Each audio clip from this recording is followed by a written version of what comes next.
Hello, and welcome back to the Pone Institute of Film. My name is Scientist Man, and I'm yet another joke that Nick Geoghegan has shamelessly copied from a far superior channel. Ha, what a hack, am I right? But enough about that.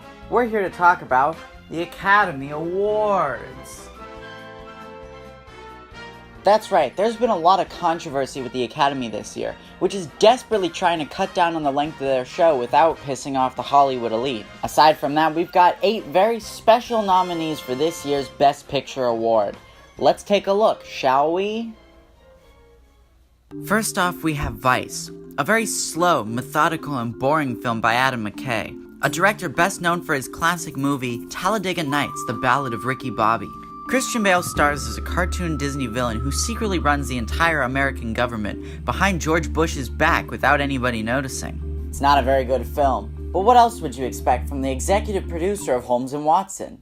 Next up on our list is A Star is Born, starring Lady Gaga, which is a remake of the 1976 musical starring Barbra Streisand, which itself is a remake of the 1954 film starring Judy Garland, which is also a remake of the 1937 film starring Janet Gaynor, which itself was remade into the 2013 Bollywood film Ashiki 2, starring Shraddha Kapoor, which was also remade as the 2014 Telugu film I Want to Be Your Companion.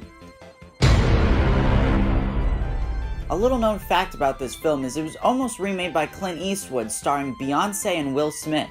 This movie is okay. Speaking of musicals, Roma is a horror musical comedy directed by Alfonso Cuarón. The film stars a schoolteacher as the young female housekeeper of a middle-class Mexican family in the 1970s.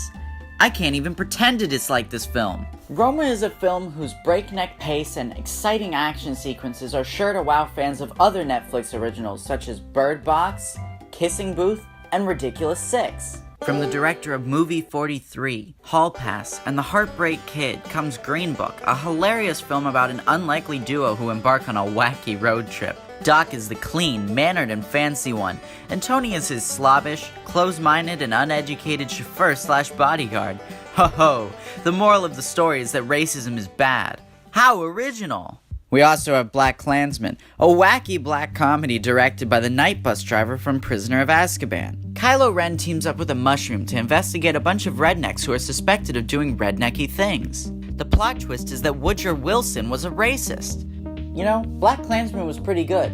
Maybe it should have won Best Picture. I think Waluigi agrees with me. The moral of the story is racism is bad. And speaking of bad, Disney's Marvel's Black Panther became the first superhero movie to be nominated for Best Picture. Wow, I sure am glad this movie was the first comic book movie to be nominated for Best Picture, and not Logan, Guardians of the Galaxy, X-Men First Class, The Dark Knight Rises, Iron Man, Spider-Man 2, Spider-Man 1, Darkman, RoboCop, The Rocketeer, The Crow, Unbreakable, Hellboy, Chronicle, Kick-Ass, The Incredibles, The Incredibles 2, the Powerpuff Girls movie, or Howard the Duck. What are those?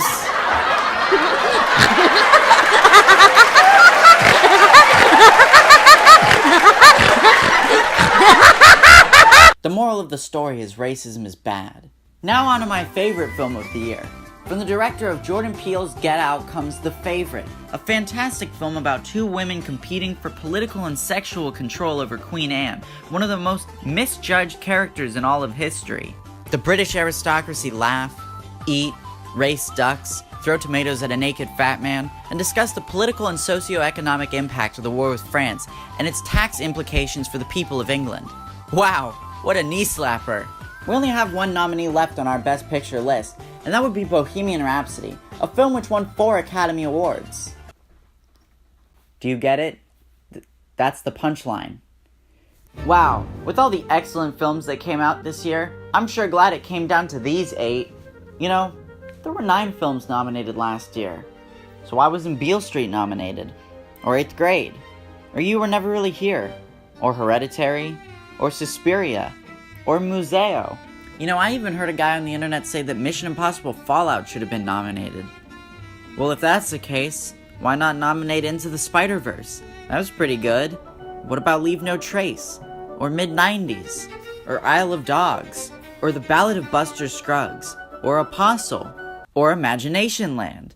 These are all fantastic films, but I was paid to tell you that they suck, and that the 8 that we got nominated were definitely a lot better than all of those.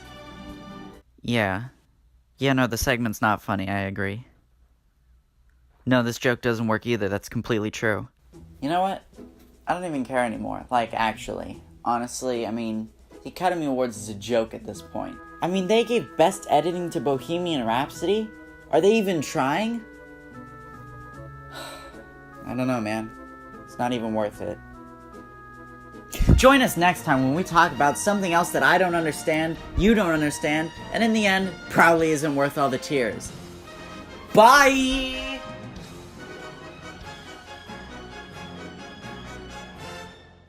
No, I agree, the outro was terrible. It's not funny. I'm not funny. Yes, you should totally replace me with Paul.